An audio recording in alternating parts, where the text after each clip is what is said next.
Salut à tous, la team OL, Thomas M Show pour Lyon Fan TV. Très heureux les gars de vous retrouver pour une nouvelle vidéo. Petit retour à Lyon les amis, bien sympathique, sur mon rooftop préféré. Il fait beau et ça c'est cool. C'était un temps complètement différent que nous avions à Paris ce week-end, puisque oui, j'étais à Paris. Et petite dédicace à Mamad qui va regarder cette vidéo. Merci pour tout, puisque grâce à lui, j'ai pu faire dédicacer un maillot et un livre par David Beckham, qui est mon idole, vous le savez. Donc ça, c'est top niveau. Merci beaucoup. Ça fait vraiment plaisir. Le week-end a été top rien que pour ça, les amis. Alors, il était un petit peu moins top pour l'Olympique Lyonnais, puisque vous l'avez suivi hier. Et d'ailleurs, j'ai un grand coup de chapeau à mes collègues, Constant et toute la bande, qui ont assuré comme des chefs hier sur le triptyque de ce pauvre match que nous avons vécu. Pas un pauvre match. Le résultat est très pauvre. Le jeu, il y a du bon, du moins bon, comme d'habitude, les amis. Ça ne sera pas une vidéo des 5 points, hein, je vous le dis tout de suite, parce qu'il n'y a pas vraiment 5 points, 5 choses que nous avons apprises de ce match, mais plutôt un constat qui se répète inlassablement à l'Olympique Lyonnais, c'est que c'est une équipe, pour l'instant, du ventre mou, du ventre très mou. Et ce titre de l'équipe ce matin qui disait l'Olympique Lyonnais prend encore du ventre. Oui, tout à fait, comme moi. Ils prennent du ventre, l'Olympique Lyonnais, c'est tout à fait ça, puisque on végète à une pauvre 10e place. Même Igor Tudor, l'entraîneur de l'Olympique de Marseille, dit « Oh, regardez, on a été éliminé de la Coupe de France, il reste qui en grosse équipe? Il reste l'Olympique Lyonnais. Oh, et encore, ils sont 10e du championnat. » Donc on n'est même plus considéré aujourd'hui comme une grosse équipe, comme une grande équipe. Et ce déclassement, ce déclin, eh bien, se passe sous nos yeux depuis des mois. Et on essaye, par moment, de retrouver du positif, du positivisme, de la positive attitude. Et puis, d'autres moments, moi, je suis un petit peu comme Constant. Je me dis, j'attends plus rien de cet Olympique Lyonnais. J'avais dit dans une précédente vidéo qu'il fallait peut-être tout miser sur cette Coupe de France et utiliser les matchs de championnat comme une préparation à ce demi-finale de Coupe de France. Eh bien, moi, je le pense encore plus aujourd'hui. On doit utiliser ces matchs pour essayer de progresser comme on le peut. Mais on ne pourra rien attendre de cette équipe de l'Olympique Lyonnais en championnat. C'est bien trop loin. Alors, j'entends Rémi Rioux qui nous dit « On n'a pas dit notre dernier mot en Ligue 1. On est c'est vrai, largué, mais on a encore beaucoup de points à prendre, etc. » Oui, on est à 7 points de la 5e place. Mais à force de ne pas prendre ce qu'on doit prendre, à savoir les contre-performances des autres équipes, des équipes concurrentes, eh bien, on continue finalement à végéter, puisqu'on végète. Voilà, tout simplement, qu'est-ce qu'on peut atteindre de plus qu'une 7e ou 8e place aujourd'hui en championnat? Sincèrement, il y a Lille qui arrive, il y a des gros matchs qui arrivent. Oh, on souffre très fort et on se dit que cette saison est encore une fois à mettre à la poubelle, puisque hier, bon, globalement, sur le nombre d'occasions qu'on a eues, si on regarde que le nombre d'occasions, on ne fait pas un mauvais match. Il y a quelques beaux mouvements, c'est vrai. Laurent Blanc l'a dit, il y a du plus de mouvements, mais c'est pas encore ça. Mais Bradley Barcola apporte de la profondeur. Ryan Cherki comprend un petit peu qu'il ne faut pas jouer qu'arrêter, mais il part de très loin. Donc oui, il y a eu des occasions, et là où c'est encore rageant, et ça c'est là encore la je ne sais combienième fois de la saison que nous avons des occasions énormes dans un match. On les a eu ces occasions. Bradley Barcola, on a eu Tolisso, cette tête sur ce centre bécamien d'ailleurs de Tagliafico. Ryan Cherki tout seul face à la cage qui rate. Oh, ça devient fatigant. Combien on en a vécu de ces matchs-là où on est incapable de marquer alors qu'on a des occasions énormes. Mais l'adversaire aussi on a des occasions et ils ont vendangé eux aussi, parce que on a répété encore quelques erreurs. L'occasion énorme de Bamba Dieng, c'est un corner pour nous qui se retrouve avec une contre-attaque sur 40 ou 50 mètres. Ça, on l'a vécu combien de fois? Eh bien non, nos Lyonnais n'ont rien appris. Laurent Blanc en conférence de presse, et ça j'en ai pas parlé dans ma précédente vidéo, il disait « J'en suis à faire des vidéos avec les joueurs, de l'analyse vidéo, des analyses vidéo qui auraient dû être faites en centre de formation. » En centre de formation. Donc il attaque, c'est vrai, Laurent Blanc, la formation de l'Olympique Lyonnais, où il voit tout à fait les carences aujourd'hui des joueurs qui jouent arrêtés, des joueurs qui font des énormes erreurs de placement et qui sont peut-être pas trop intelligents dans leur réflexion par rapport au jeu. Et c'est là que pointe réellement du doigt les carences de l'Olympique Lyonnais, enfin que Laurent Blanc pointe les carences de l'Olympique Lyonnais, de notre équipe, qu'il dénonce encore une nouvelle fois parce que Laurent Blanc, il ne prend pas des pincettes. Alors je ne sais pas pourquoi il ne prend pas de pincettes, peut-être parce qu'il sent qu'il a toujours été désiré par Jean-Michel Aulas, qu'il est arrivé un petit peu en pompier de service et donc qu'il doit dire la vérité sans filtre, peu importe ce que pense le board. Et c'est vrai, on peut pas lui, ça on peut pas lui enlever qu'il dit la vérité. Il dit la vérité, il dit bon, regardez, moi je suis plutôt satisfait de mon après-midi. On ne sait pas si c'est ironique ou pas.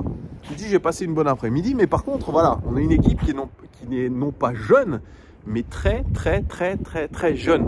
Alors du fait des absences, ok. Mais il dit on a des joueurs qui arrivent à peine dans un groupe professionnel. On a d'autres joueurs qui font leur première saison dans le groupe pro. Donc, cette expérience-là, il nous la manque. Il parle toujours de cette expérience. Et pourtant, à certaines reprises, c'est les jeunes qui ont fait la diff. Mais bon, vous me direz, c'est normal puisqu'on fait jouer beaucoup de jeunes. Et il dit, franchement, comment voulez-vous atteindre les objectifs qu'on s'est fixés en début de saison avec une équipe aussi inexpérimentée? Je pose la question. C'est ce qu'il dit. Il dit en gros, il va falloir revoir les objectifs par rapport à cette inexpérience, par rapport à cette jeunesse. Et il dit, si on veut avancer, il faudra absolument parler, se redire les choses en fin de saison et savoir si réellement nous avons un effectif qui est à la hauteur des ambitions affichées. Aujourd'hui, pour Laurent Blanc, la qualité de l'effectif et la jeunesse de l'effectif lyonnais fait que nous pouvons prétendre qu'à une pauvre 10e place. A-t-il raison? A-t-il tort? Je vous laisse commenter tout ça, évidemment. Moi, j'ai ma petite idée là-dessus. J'ai ma petite idée. Je pense que Laurent Blanc, c'est un bon entraîneur. Mais c'est un entraîneur qui s'est très vite agacé, qui, je pense, n'imaginait pas, quand il est arrivé, la tâche qui lui semblait être présentée devant lui. Je pense qu'il se disait, avec son expérience de coach, notamment au Paris Saint-Germain, à Bordeaux, en équipe de France, avec son aura, avec peut-être son charisme, il allait pouvoir faire autre chose. Peut-être aussi en changeant la préparation physique, mais la préparation physique, c'est aussi un vrai souci, puisqu'il se rend compte que la prépa, elle est au final un échec, puisque nous avons une pléthore de blessés, et surtout, régulièrement, et on l'a encore vu hier, l'Olympique Lyonnais manque de rythme. Manque d'intensité dans les duels, manque d'intensité dans le jeu. On ne peut pas faire un match complet. Alors certes, c'est une équipe de Lorient qui met de l'impact, qui met du quiet au duel, qui fait les efforts. C'est une bonne équipe de notre championnat. Mais hier, on n'est pas au niveau globalement sur la partie.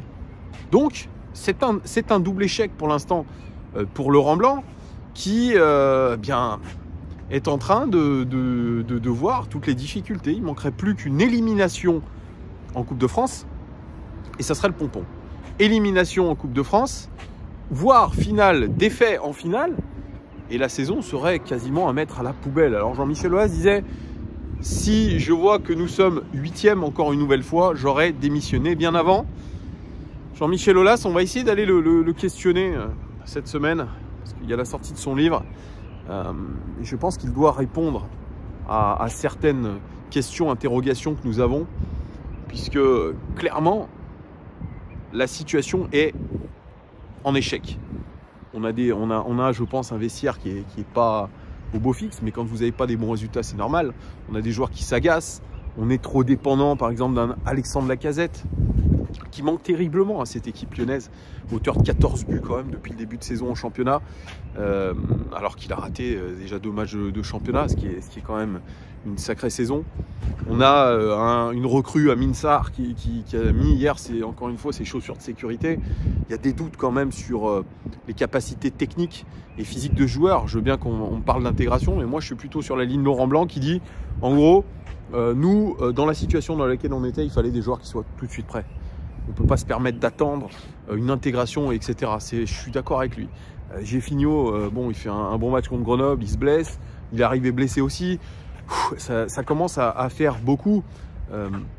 Dejan Lovren, il fait ce qu'il peut. Hier, il y a clean sheet quand même, il faut pas se mentir. La défense a tenu le choc, mais c'est surtout Lukeba qui a été intéressant. Moi, j'ai vu un Dejan Lovren par moments dépassé, notamment quand il essaie de compenser un petit peu les errements défensifs de Diomandé à droite. On voit qu'il ne peut pas défendre contre un joueur qui va vite en face de lui. Donc, le déporter sur le côté droit de la défense pour essayer de combler les trous, non, c'est pas possible puisqu'il se fait éliminer à chaque fois.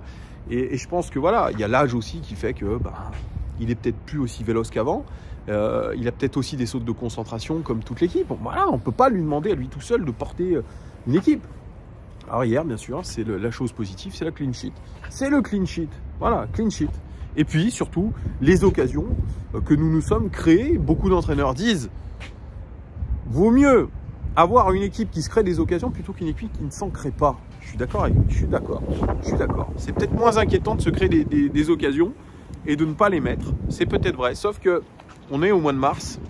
Ça, comme le disait très justement aussi Constant dans le débrief, il nous reste allez, 2 mois et demi de compétition. On n'est plus au mois de septembre là. C'est-à-dire que là, toutes les erreurs qui auraient dû être corrigées au mois de septembre, elles sont toujours là. Les carences, elles sont toujours là. Donc, effectivement, eh bien, on est toujours en grande difficulté. Et comme l'a dit très justement Laurent Blanc, vous inquiétez pas, des prestations comme on a vu au CR, il y en aura d'autres. Voilà, donc il n'y a rien d'optimiste par rapport à ça.